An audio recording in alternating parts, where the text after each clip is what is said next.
គោរពសួរចាមានស្នេហ៍តាមថ្លៃមកមីទាំងអស់គ្នាជំរាបសួរទទួលទានអាហារហើយនៅចាស់បើមិនតាន់ទេមករីករាយជុំគ្នាជាមួយម៉ាមីបបរគ្រឿងទៀតហើយតែបបរពោះជ្រូកមានស្នេហ៍ចាពោះជ្រូកម៉ាមីស្ងោរហើយបានយកទៅបំពងទៀតមានស្នេហ៍ហើយបានដាក់ជាមួយបបរយើងចាមកកូនអូនទាំងអស់គ្នាជុំគ្នាជាមួយម៉ាមីឆ្ងាញ់ណាស់ឆ្ងាញ់ជាតិតែម្ដងមក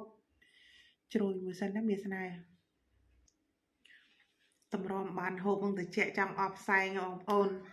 ថតនេះថតអាយជំរាបសួរនេះជំរាបសួរអាយមកអញ្ជើញឆ្ងាញ់មានស្នេហ៍ចា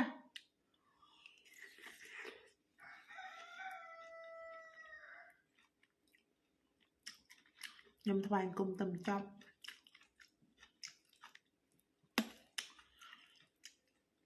ភ្លេចខ្លួនខែ3ចិត្តដាច់ទៀតហើយបងប្អូនអើយ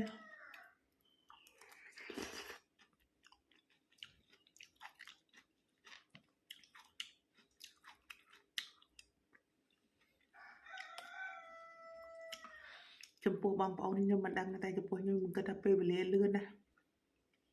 ដែលសារខ្ញុំដេកថ្ងៃពេលបានងើបអញ្ចឹងណាព្រឹកមិញនេះខ្ញុំដេកក្រោកម៉ោង10ជាងចាញាក់ឡើងម៉ោងថ្វាយអង្គមបណ្ដោយចឹងហើយបាននិយាយពេលវេលារបស់ខ្ញុំដែលបើកឃើញពលឺថ្ងៃវាតិចណាស់យប់ទៀតដែរចា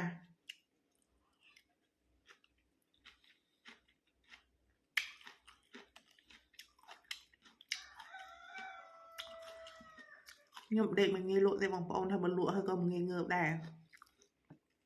បើថាអត់គ្រប់ម៉ោងទេបងប្អូនងើបឡើងចង់ក្អួតហើយញ៉ាំបេះដូងភពចង់លក់មិនលក់អីចេះសងំទៅក៏ភ្លឹបទៅចាគ្រប់ម៉ោងក៏ញាក់ឡើងស្វាំងចាស់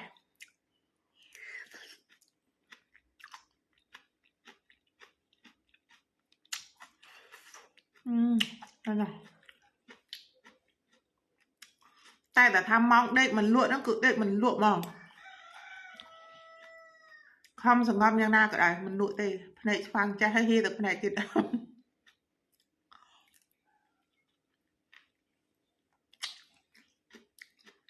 ខែក្រោយទៅជួបបងក្មេង3នាក់នៅខ្មែរបងប្អូនអើយ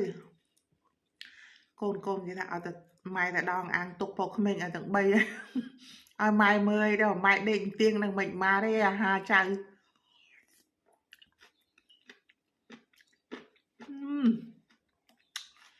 ឆ្ងាញ់ណាស់